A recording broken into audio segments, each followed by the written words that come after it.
Bonjour à tous et bienvenue dans notre Zoom, aujourd'hui en compagnie d'Henri Roure. Bonjour monsieur. Bonjour à vous. Henri Roure, vous êtes officier général issu des troupes de marine, vous êtes également docteur d'État en sciences politiques. Vous publiez cet ouvrage « Le patriotisme français est un humanisme » que nos téléspectateurs pourront commander sur la boutique officielle de TV Liberté. Ce patriotisme, Henri Roure, vous le définissez, il est l'amour d'un peuple pour une terre au travers de ses paysages, de son histoire, de sa langue, de son âme. Il ne peut que comprendre les attachements d'autres peuples à leur propre pays. Pourquoi, Henri Roure, vous faites une différence, vous l'expliquez dans votre ouvrage, entre ce patriotisme et le nationalisme?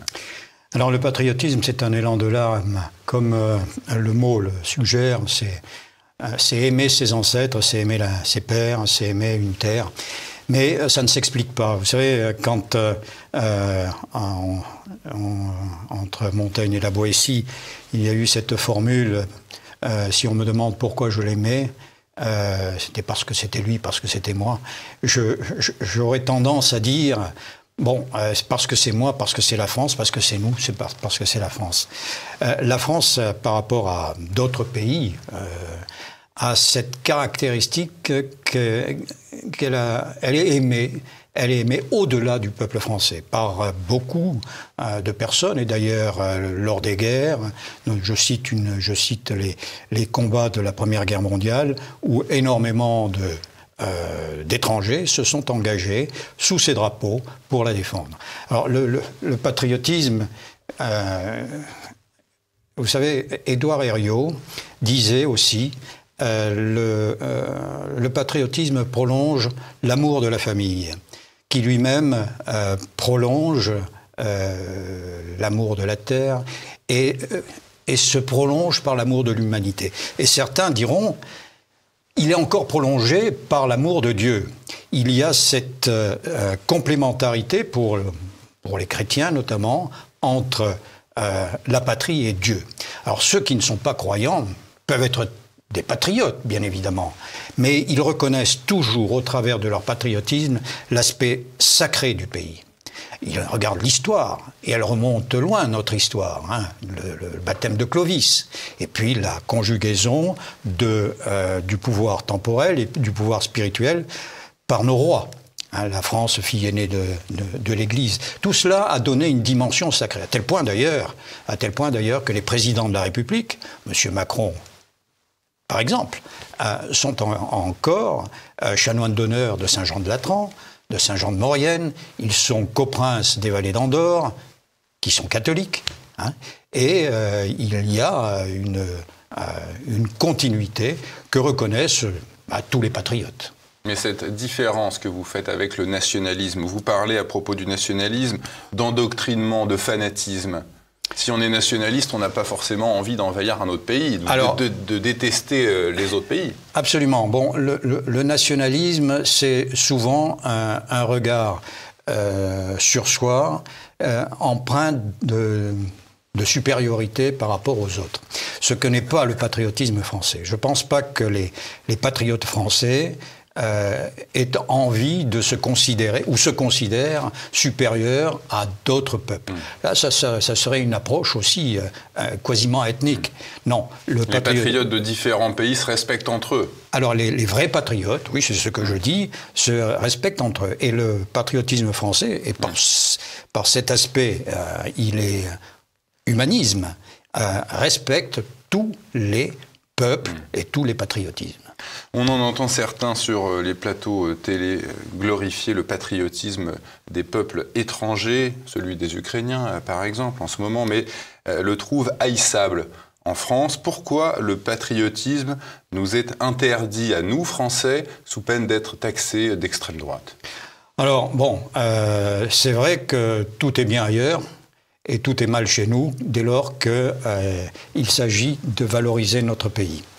Je crois que pendant j'allais dire des décennies, mais peut-être pas autant, mais pendant des lustres, en tout cas, on a abandonné un certain nombre de valeurs, les vertus, comme l'honnêteté, la grandeur, le sens du service, et bien d'autres mots, la souveraineté, bien d'autres mots qui sont les supports du patriotisme. Et à force de mettre de côté tout ce vocable, de mettre de côté cette notion de patrie et de service, eh bien, aujourd'hui, je crois que notre peuple se trouve démuni. Alors, on est dirigé par des technocrates et non pas par des hommes d'État. C'est ce que je reproche au système actuel. On parle de l'oligarchie russe, de l'oligarchie ukrainienne, c'est certain, mais nous aussi, nous avons une sorte d'oligarchie. Des gens qui se reproduisent dans un système clos, hein, et qui, à force de vivre entre eux, de penser pour eux et dans ce système, eh bien, n'ont plus de contact réel et profond avec le peuple. Voilà, ça c'est la raison de fond qui fait que nos médias grand public, nos politiques ou nos intellectuels, qui sont évidemment de gauche, trouvent grand le patriotisme exprimé ailleurs et méprisable chez nous. C'est scandaleux. Vous évoquez aussi les Américains, et là je vous cite, vous êtes un peu provocateur, Henri Roure. Les Américains sont à l'origine souvent incultes, xénophobes, brutaux, primitifs, méprisent ce qui ne relève pas de l'univers germano-anglo-saxon et ne cessent d'agir pour subordonner le monde. Pourquoi ces Américains, eux, ont-ils le droit d'être nationalistes? Ils le prennent. Ils le prennent. Et puis il faut dire que l'histoire les a préparés à ce nationalisme. Vous savez, au début du 19e siècle, il y avait un président, Monroe, qui a conçu, avec son équipe bien évidemment, la doctrine Monroe. La doctrine Monroe, c'était l'Amérique latine, l'Amérique en général, le continent américain, c'est de notre ressort, à nous, États-Uniens. Et cela procédait aussi de ce que les calvinistes états-uniens ont appelé la destinée manifeste. La destinée manifeste, c'est en fait la vision d'un rôle particulier pour les États-Unis. Non, pas un rôle local, pas un rôle régional, pas un rôle en soi, mais le rôle des États-Unis, au travers de cette doctrine, c'est la domination du monde pour apporter la civilisation ou la soi-disant civilisation américaine. Et cette doctrine a été complétée au début du XXe siècle par Theodore Roosevelt, donc président des États-Unis, avec ce qu'on a appelé ce qui s'est appelé le corollaire de la doctrine de Monroe. Et que dit ce corollaire? Que toute puissance dans le monde qui s'opposera aux États-Unis, eh bien, impliquera une réaction des États-Unis. Voilà ce qui est la base du nationalisme américain. Il a été confirmé, évidemment, avec la Seconde Guerre mondiale. La Seconde Guerre mondiale qui a vu les États-Unis arriver en force sur la scène internationale. On leur doit en partie la victoire. Je note quand même qu'il y a là aussi une désinformation, parce qu'on parle du débarquement de Normandie, qui est évidemment une action éclatante, une action remarquable de la part des États-Unis et de leurs alliés. Mais les États-Unis ont perdu 300 000 hommes dans la Seconde Guerre mondiale. Quand les Soviétiques... Alors les Soviétiques ont perdu 28 millions d'hommes. Et il y a eu le siège de Sébastopol, et il y a eu l'arrivée des Russo-soviétiques sur Berlin. On occulte tout ça au profit d'Hollywood.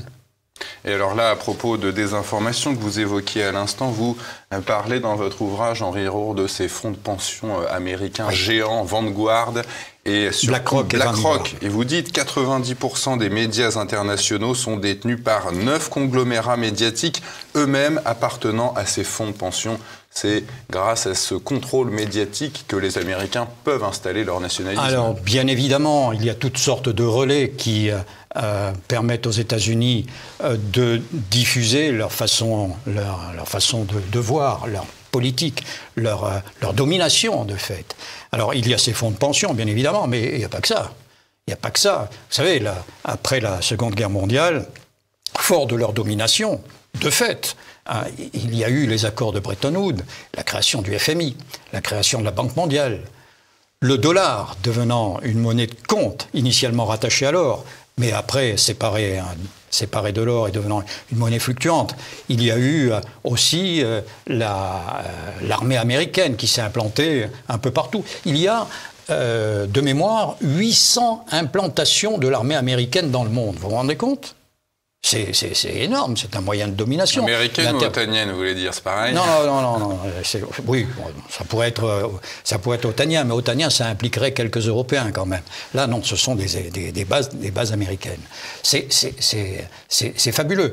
Et au-delà de ces moyens d'action que l'on constate, il y a l'influence.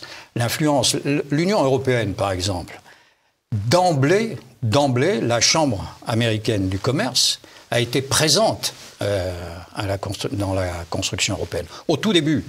Et aujourd'hui, vous avez à peu près 10 000, enfin autour de 10 000 agents des groupes de pression à Bruxelles et à Strasbourg. Et sur ces 10 000, vous avez 6 000 Américains.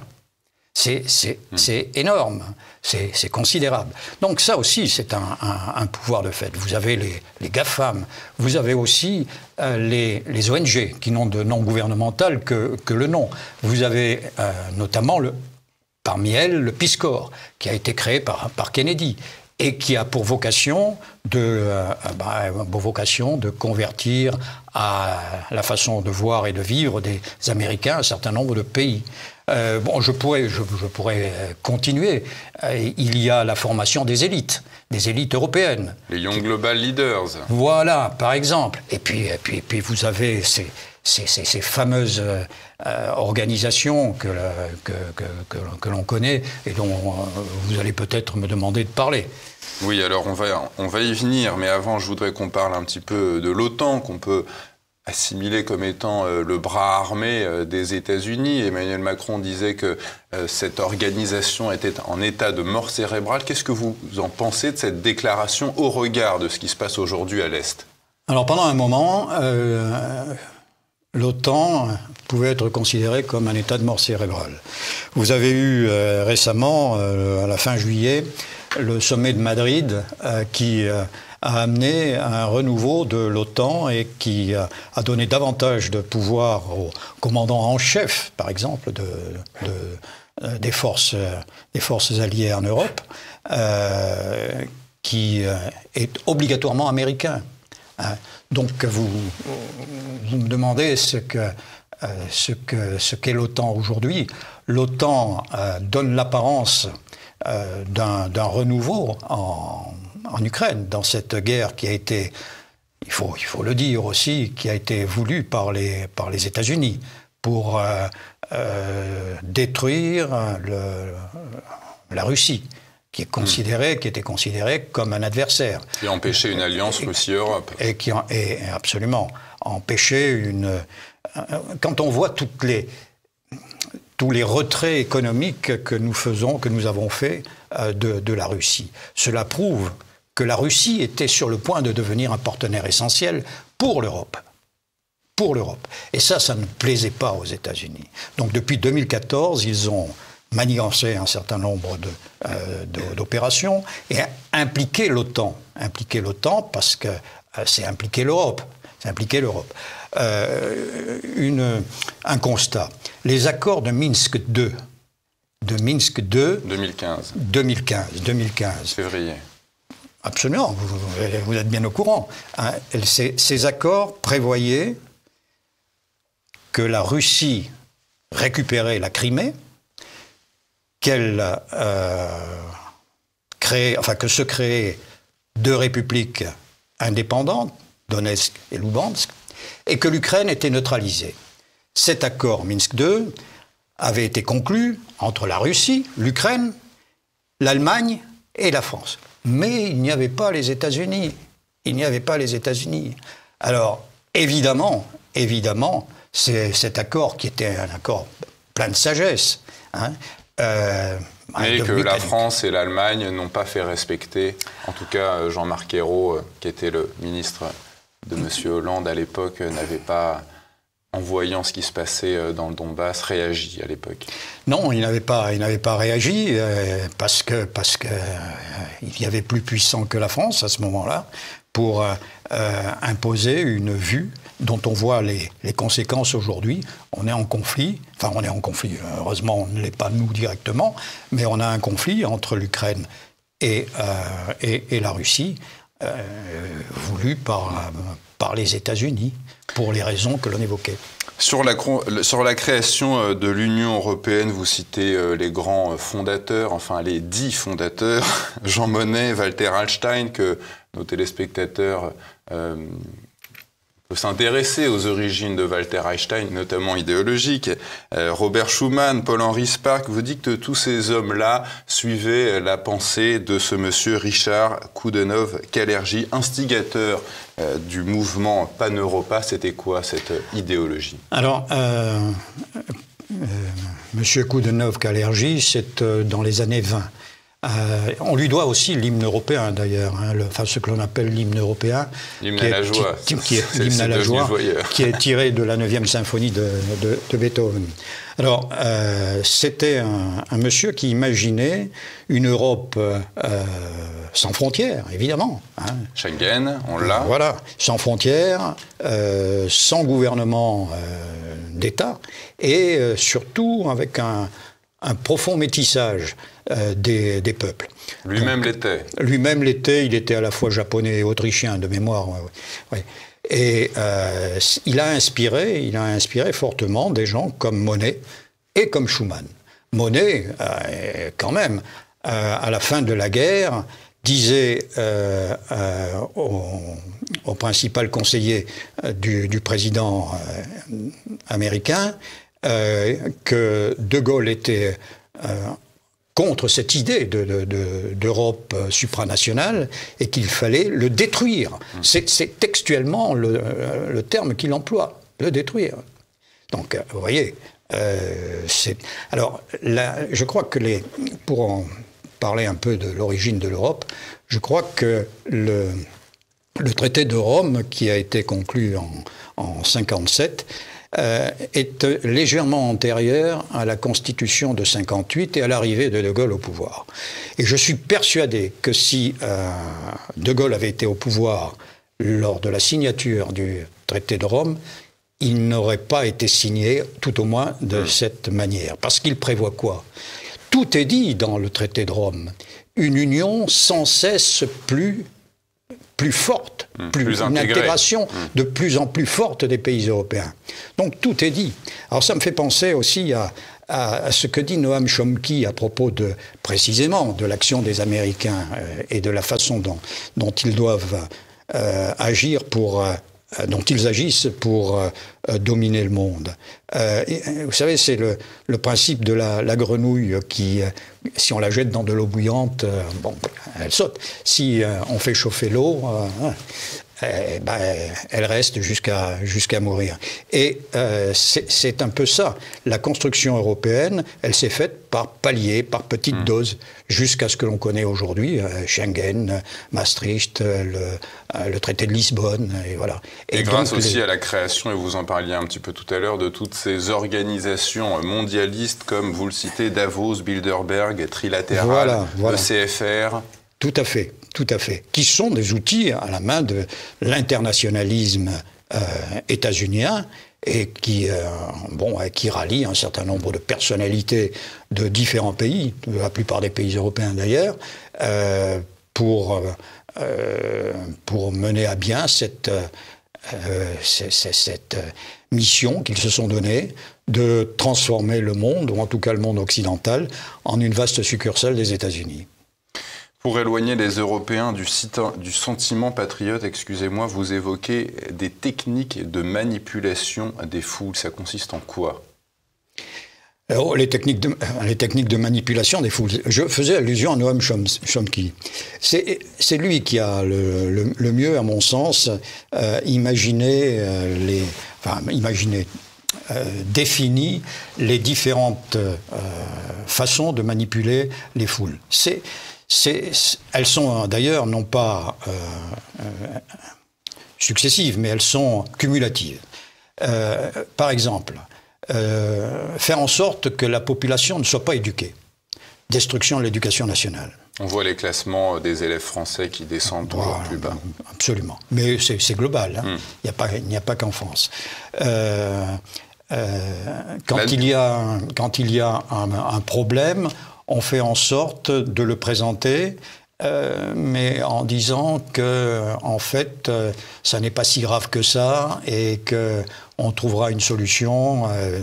Faire en sorte que ce soit dilué dans le temps. Par exemple, la réforme des retraites.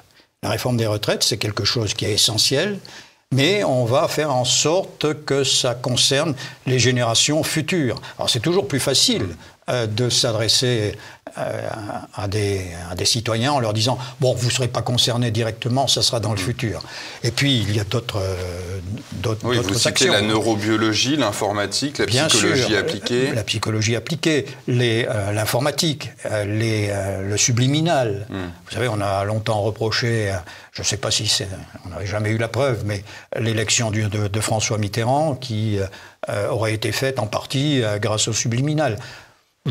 J'en doute honnêtement, mais il y a une action de ce type qui est possible. L'information, éviter d'informer les citoyens ou les citoyens sur les sujets essentiels, pour ne pas les amener à en traiter, pour ne pas subir de mouvements massifs d'opposition. Regardez les chaînes grand public, c'est les faits divers. Vous n'avez pas d'informations véritables.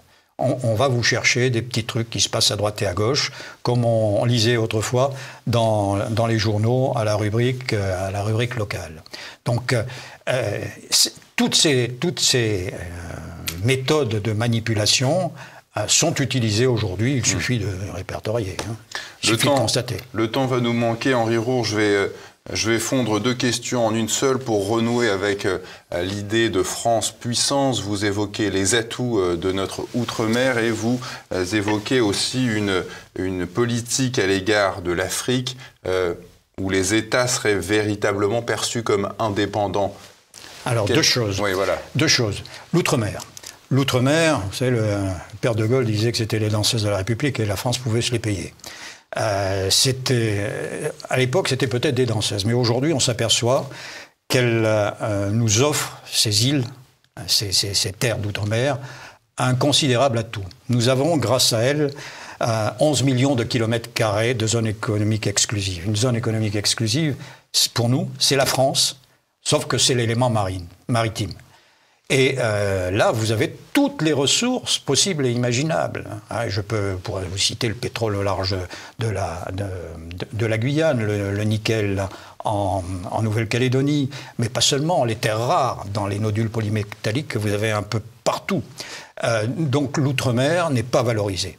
Alors pour le valoriser, moi j'avais imaginé lors de la campagne électorale, je l'avais proposé à un candidat, la création d'un CNEMO. Vous voyez bien l'allusion au capitaine du Nautilus, Centre national d'exploitation des mers et océans, qui, un peu comme le CEA, le CEA, ça a été une formidable aventure, pourrait nous lancer dans la révolution maritime, c'est-à-dire l'utilisation, la mise en valeur, l'exploitation de ce formidable atout que nous avons avec nos terres d'outre-mer et ces 11 millions de kilomètres carrés. Alors pour l'Afrique.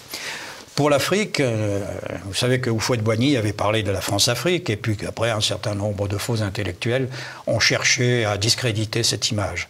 Or, ça ne gênait absolument pas les Africains quand on parle de la France-Afrique. Quand je vais en Afrique, on parle des cousins. Hein, les cousins, c'est nous. Et tout a commencé à dériver à l'époque du discours de la Baule de M. Mitterrand. M. Mitterrand, qui pourtant avait été ministre de la France d'Outre-mer, qui aurait dû connaître l'Afrique, qui la connaissait d'ailleurs, et qui a voulu imposer, pour se rapprocher de l'Europe, la démocratie en Afrique. La démocratie, c'est une absurdité en Afrique, très honnêtement, très sincèrement. on ne fonctionne pas dans un pays africain comme on peut fonctionner dans une société uniforme, comme la société française. Uniforme, je m'entends, hein, une société homogène en tout cas. Et dans ces pays-là, l'ethnie a davantage de poids que l'option philosophique ou l'option politique. Donc, ce qu'on a fait, c'est qu'on a donné le pouvoir à l'ethnie majoritaire. Et alors, et les autres? Eh bien, je peux vous garantir, bon, j'ai longtemps vécu en Afrique, que le parti unique était beaucoup plus démocratique que, et je fais pas de la provocation, là, je le dis véritablement, beaucoup plus démocratique que le système actuel, parce que dans le parti unique, on trouvait toutes les composantes de la société et il y avait des équilibres. Bon, voilà. Donc l'Afrique, on l'a abandonnée. Et puis on a montré tellement de faiblesse du côté de l'Ukraine que nos amis russes sont en train de nous remplacer, comme les Chinois, etc. Vous savez qu'en RCA, ils sont présents, au Mali, ils sont présents. Quand au Burkina Faso, il semble qu'ils veuillent arriver, c'est pas le seul cas. En Algérie, ils sont présents, un peu partout. C'est la faiblesse de notre, ou plutôt l'absence de notre politique africaine qui est la cause de cet abandon. J'aimerais qu'on termine cet entretien avec une citation de Jaurès, elle est géniale. « Un peu d'internationalisme éloigne de la patrie, mais beaucoup y ramène ». C'est ce qu'on peut constater, en tout cas aujourd'hui, avec les situations suédoises et italiennes. Qu'est-ce que vous en pensez de ça ? Alors d'abord, Jaurès était un patriote, hein, contrairement à ce que certains veulent croire ou faire croire. Ses deux frères étaient amiraux. Du côté de sa maman, deux Saint-Syriens. Son fils est mort au combat en 1918 comme sous-lieutenant à la tête de sa section. Donc c'était un patriote.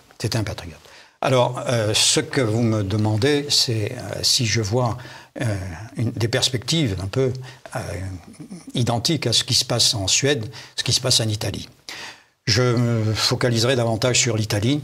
L'Italie, ce sont nos frères, hein, nos frères latins, et ce qui se passe là-bas ne nous laisse absolument pas indifférents. Je crois qu'il y a une évolution. Bien évidemment, les histoires récentes diffèrent un peu, mais la mentalité est très voisine. Ce que je constate en Italie, c'est un ras-le-bol de ces injonctions européennes, de ce supranationalisme, de cette dérive européiste et atlantiste. Et les Italiens ont marqué une sorte de coup d'arrêt, pour parler militaire, à cette dérive.